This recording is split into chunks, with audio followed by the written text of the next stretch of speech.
Chapter 1. Empowered to Love. You have the God-given power to make your marriage the best it can be. Over the years, we have seen many couples grab hold of this power and transform their struggling marriages. We've also seen couples who were doing well in their marriages learn to truly thrive, overflowing with love, fulfillment, and grace.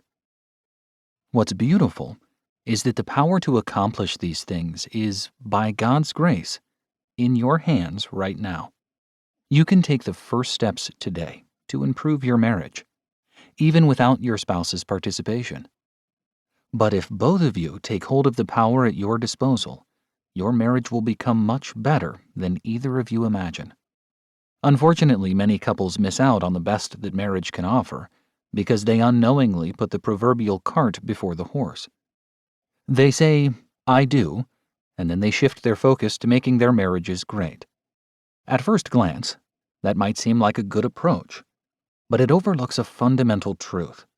A marriage cannot thrive apart from the individuals in it. It can never be healthier or stronger than each spouse. That doesn't mean a person needs to have it all together prior to getting hitched.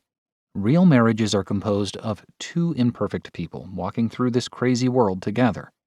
Growth and healing always take place over time, but the kind of growth and healing that lead to a stronger marriage must happen on an individual level. Consider for a moment the lighting of a unity candle that is often included in modern weddings.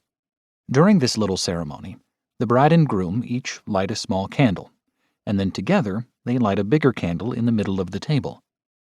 The smaller candles represent their lives as individuals, and the larger candle represents their new relationship as a couple. After the unity candle is lit, they each blow out their smaller candles to symbolize shifting their focus from their individual lives to their marriage. This shift makes sense at first, but when the day-to-day realities of marriage set in, the results are disappointing, especially as time wears on. In fact, if a couple views marriage as leaving behind their individual selves to become a single entity, attending to their personal well-being might very well seem like time and energy stolen from the marriage. It might even seem contrary to godliness. What couples so often miss is that a strong marriage is forged by seeking a healthy balance between caring for themselves as individuals and caring for the marriage as a whole, not choosing between the two. Fully embracing this critical balancing act can dramatically change the course of any marriage from one each spouse either likes well enough or is dissatisfied with, to one that both are thrilled with. In fact, our definition of a great marriage is nothing less than two people thrilled with their relationship and the direction it is heading. Even if only one spouse is willing to do the hard work of strengthening the marriage, real progress can be made. As radical as this may sound, we propose that the first step in making your marriage the best it can possibly be is to take radical responsibility for your own emotional, spiritual, physical, and mental well-being. This is the key to personal fulfillment and purpose. From a filled-up, empowered place, you will be perfectly positioned and equipped to invest meaningfully in your marriage and make it something special. Initially, it might sound as if we are encouraging self-centeredness and personal indulgence, reflecting the old adage, "If it feels good, do it."